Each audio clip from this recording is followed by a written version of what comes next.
ಕರ್ನಾಟಕದ ಉತ್ತರ ಭಾಗದಲ್ಲಿರುವ ಐತಿಹಾಸಿಕ ಸ್ಥಳಗಳಲ್ಲಿ ನಮ್ಮ ಗುಮ್ಮಟನಗರಿ ವಿಜಯಪುರ ಜಿಲ್ಲೆಯೂ ಕೂಡ ಒಂದು ಐತಿಹಾಸಿಕ ಸ್ಥಳವಾಗಿದೆ.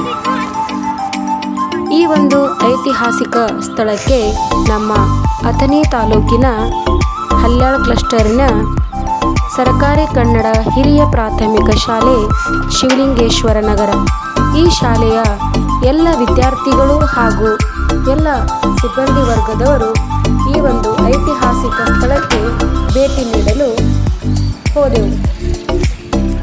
ಮೊದಲಿಗೆ ಗುಮ್ಮಟನಗರಿಯನ್ನು ಪ್ರವೇಶಿಸಬೇಕಾದರೆ ನಾವು ಎಲ್ಲ ವಿದ್ಯಾರ್ಥಿಗಳ ಟಿಕೆಟನ್ನು ತೆಗೆದುಕೊಳ್ಳಬೇಕಾಗುತ್ತದೆ. ಟಿಕೆಟನ್ನು ತೆಗೆದುಕೊಳ್ಳಲು ಅಲ್ಲಿ ಟಿಕೆಟ್ ಕೌಂಟರನ್ನು ಏರ್ಪಡಿಸಲಾಗಿದೆ. ಟಿಕೆಟ್ ಕೌಂಟರ್ನಿಂದ ನಾವು ಏನು ಮಾಡಬೇಕು ಅಂತಂದರೆ ಟಿಕೆಟನ್ನು ತೆಗೆದುಕೊಂಡು ಗುಮ್ಮಟ ನಗರಿಯ ಕಡೆಗೆ ಹೋಗಬೇಕಾಗುತ್ತದೆ.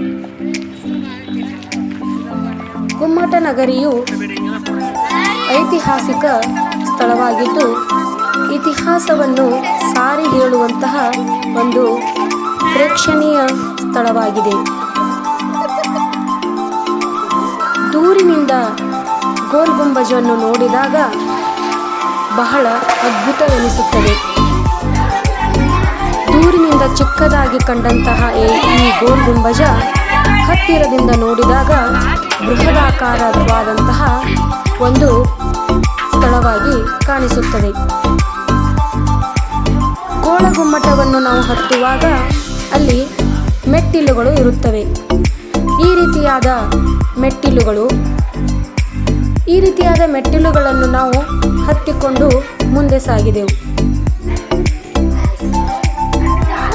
ಇಕ್ಕಟ್ಟಾದ ಮೆಟ್ಟಿಲುಗಳನ್ನು ಹತ್ತಿ ನಾವು ಗುಮ್ಮಟ ನಗರಿಯ ಮೇಲ್ಛಾವಣಿಗೆ ಬಂದೆವು. ಅಲ್ಲಿಯ ಒಂದು ವಿಶೇಷತೆ ಏನೆಂದರೆ ಒಂದು ಸಲ ಅಲ್ಲಿ ಏನಾದರೂ ಮಾತನಾಡಿದರೆ ಅಥವಾ ಏನಾದರೂ ಕೂಗಿದರೆ ಅದು 7 ಸಲ ಪುನರಾವರ್ತನೆ ಆಗುತ್ತದೆ.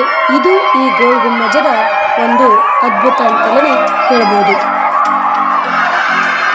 ಇಲ್ಲಿ ವಿಜಯಪುರದ ಆದಿಲ್ ಶಾಹಿಯವರ ಒಂದು ಸಮಾಧಿ ಸ್ಥಳ ಇದು. ಅವರ ಒಂದು ಸಮಾಧಿ ಸ್ಥಳ ಇಲ್ಲಿ ಕೆಳಗಡೆ ಇದೆ. ಈ ಸಮಾಧಿ ಸ್ಥಳದ ನಿಮಿತ್ತವಾಗಿ ಅವರು ಈ ಒಂದು ಬೃಹದಾಕಾರವಾದಂತಹ ಒಂದು ಗೋಲ್ ಗುಮ್ಮಜವನ್ನು ವಿಜಯಪುರದ ಆದಿಲ್ ಶಾಹಿಗಳು ನಿರ್ಮಾಣ ಮಾಡಿದರು. ಆಗಿನ ಕಾಲದಲ್ಲಿ ಯಾವುದೇ ಇಂಜಿನಿಯರ್ಗಳ ಸಹಾಯವಿಲ್ಲದೆ, ಯಾವುದೇ ರೀತಿಯ ಯಂತ್ರೋಪಕರಣಗಳ ಸಹಾಯವಿಲ್ಲದೆ ಕೇವಲ ಮಾನವ ಸಂಪನ್ಮೂಲವನ್ನು ಬಳಸಿಕೊಂಡು ಇಂತಹ ಅದ್ಭುತವಾದಂತಹ ಗೋಲ್ ಗುಮ್ಮಟವನ್ನು ಕಟ್ಟಿಸಿದ್ದಾರೆ. ಇದು ನಮ್ಮ ಭಾರತ ದೇಶದ, ನಮ್ಮ ಕರ್ನಾಟಕ ರಾಜ್ಯದ ಒಂದು ಹೆಮ್ಮೆಯ ವಿಷಯ ಅಂತಲೇ ಹೇಳಬಹುದು. ನಮ್ಮ ಶಾಲೆಯ ಎಲ್ಲ ವಿದ್ಯಾರ್ಥಿಗಳು ಈ ಒಂದು ಶೈಕ್ಷಣಿಕ ಪ್ರವಾಸಕ್ಕೆ ನಾವು ಗೋಲ್ ಗುಮ್ಮಟವನ್ನು ಆರಿಸಿಕೊಂಡಿದ್ದು ಸಾರ್ಥಕವಾಯಿತು ಅಂತ ಅನಿಸುತ್ತದೆ. ಗೋಲ್ ಗುಮ್ಮಟದ ಮುಂದೆ ಅಂದರೆ ಅದರ ಪಕ್ಕದಲ್ಲಿಯೇ ಪ್ರಾಚ್ಯ ವಸ್ತು ಸಂಗ್ರಹಾಲಯವಿದೆ. ಅಲ್ಲಿ ನಮ್ಮ ಶಾಲೆಯ ವಿದ್ಯಾರ್ಥಿಗಳು ವಿಜಯಪುರದ ಪ್ರಾಚ್ಯ ವಸ್ತು ಸಂಗ್ರಹಾಲಯಕ್ಕೆ ಸಾಲಾಗಿ ಒಳಗಡೆ ಹೊರಟರು. ಎಲ್ಲ ವಿದ್ಯಾರ್ಥಿಗಳು ಅತ್ಯಂತ ಶಾಂತ ರೀತಿಯಿಂದ ಅಲ್ಲಿನ ರಾಜ ಮಹಾರಾಜರುಗಳು ಬಳಸುತ್ತಿದ್ದಂತಹ ಎಲ್ಲ ಸಲಕರಣೆಗಳು, ಸಾಹಿತ್ಯಗಳು, ಸ್ಮಾರಕಗಳು, ಶಾಸನಗಳು ಇವುಗಳೆಲ್ಲವನ್ನು ನೋಡಲು ನಮ್ಮ ಶಾಲೆಯ ವಿದ್ಯಾರ್ಥಿಗಳು ಮುಂದಾದರು. ಒಂದೇ ಕಲ್ಲಿನಿಂದ ಮಾಡಿದಂತಹ ಎಲ್ಲ ವಿಗ್ರಹಗಳನ್ನು ದಾಳಿ ಮಾಡಿದ್ರಲ್ಲ ಎಲ್ಲ ಅವರು ಬರೆದಂತಹ ಇವೆಲ್ಲ ಲಿಪಿಗಳನ್ನ ಇವೆಲ್ಲ ಅವರ ಲಿಪಿ ಸಂಗ್ರಹಿಸಿ ಇಡಲಾಗಿದೆ. ನೋಡ್ರಲ್ಲ ದಾಳಿ ಮಾಡಿದ್ರಲ್ಲ ಎಲ್ಲ ಇದು ಮಾಡಿದ ಪಾತ್ರೆಗಳು, ಆಗಿನ ರಾಜ ಮಹಾರಾಜರು ಬಳಸುತ್ತಿದ್ದ ಪಾತ್ರೆಗಳಾಗಿರಬಹುದು, ಯುದ್ಧದ ಸಾಮಗ್ರಿಗಳಾಗಿರಬಹುದು, ಅಲಂಕಾರಿಕ ವಸ್ತುಗಳಾಗಿರಬಹುದು, ಇವೆಲ್ಲವುಗಳನ್ನು ನೋಡಲು ಮುಂದಾದೆವು. ಅಲ್ಲಿ ಹೋಗುತ್ತಿದ್ದಂತೆ ರಾಣಿಯರು, ಯಾವ ಯಾವ ರಾಣಿಯರು ಆಗಿನ ಕಾಲದಲ್ಲಿ ಆಗಿ ಹೋದರು, ಅವರ ಹೆಸರುಗಳು, ಅವರ ಜನನ, ಅವರ ಮರಣ, ಅವೆಲ್ಲವುಗಳನ್ನು ನಾವು ನೋಡಿದೆವು. ಅದೇ ರೀತಿಯಾಗಿ ಅವರು ಬಳಸುತ್ತಿದ್ದ ನಾಣ್ಯಗಳನ್ನು ನೋಡಿದೆವು. ತಾಳಿಕೋಟೆ ಯುದ್ಧದಲ್ಲಾದಂತಹ ಕೆಲವು ಸಂಗ್ರಹ ಚಿತ್ರಗಳನ್ನು ಕೂಡ ನೋಡಿದೆವು.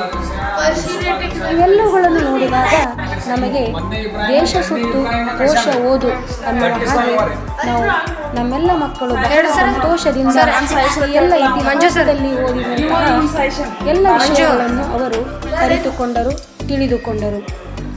ನಮ್ಮ ಶಾಲೆಯ ಗುರುಗಳು ಈ ಎಲ್ಲ ವಿಷಯಗಳ ಬಗ್ಗೆ ತಿಳಿಸಿ ಹೇಳುತ್ತಿದ್ದರು. ಮನೆ ಬಳಕೆಯ ವಸ್ತುಗಳು, ಅದೇ ರೀತಿಯಾಗಿ ಅವರು ಬಳಸುತ್ತಿದ್ದ ಅಲಂಕೃತ ವಸ್ತುಗಳು,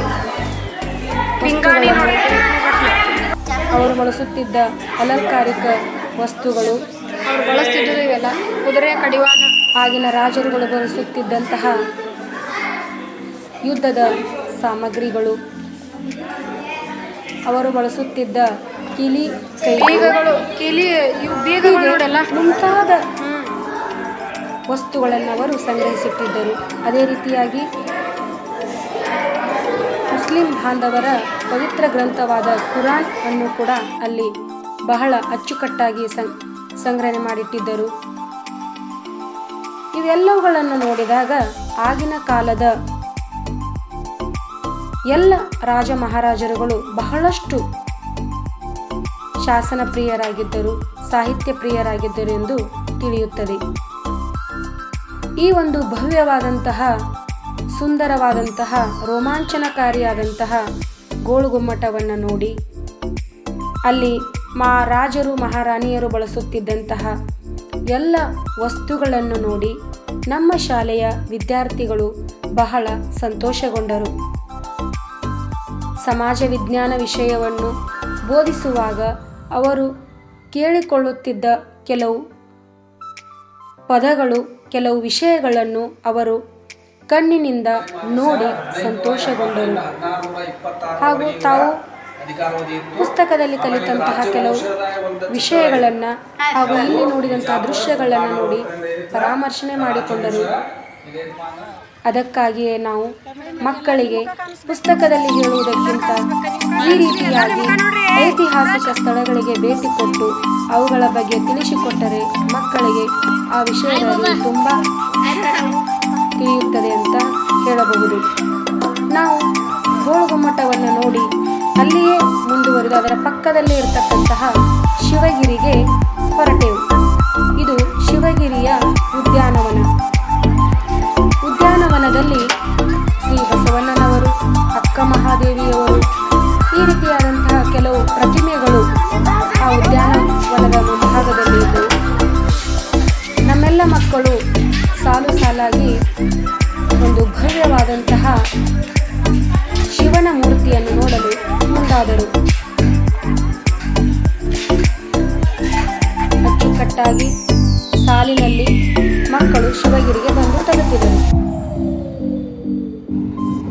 ಒಟ್ಟಾರೆಯಾಗಿ ನಮ್ಮ ಈ ವರ್ಷದ ಶೈಕ್ಷಣಿಕ ಪ್ರವಾಸ ಉತ್ತಮವಾಗಿತ್ತು.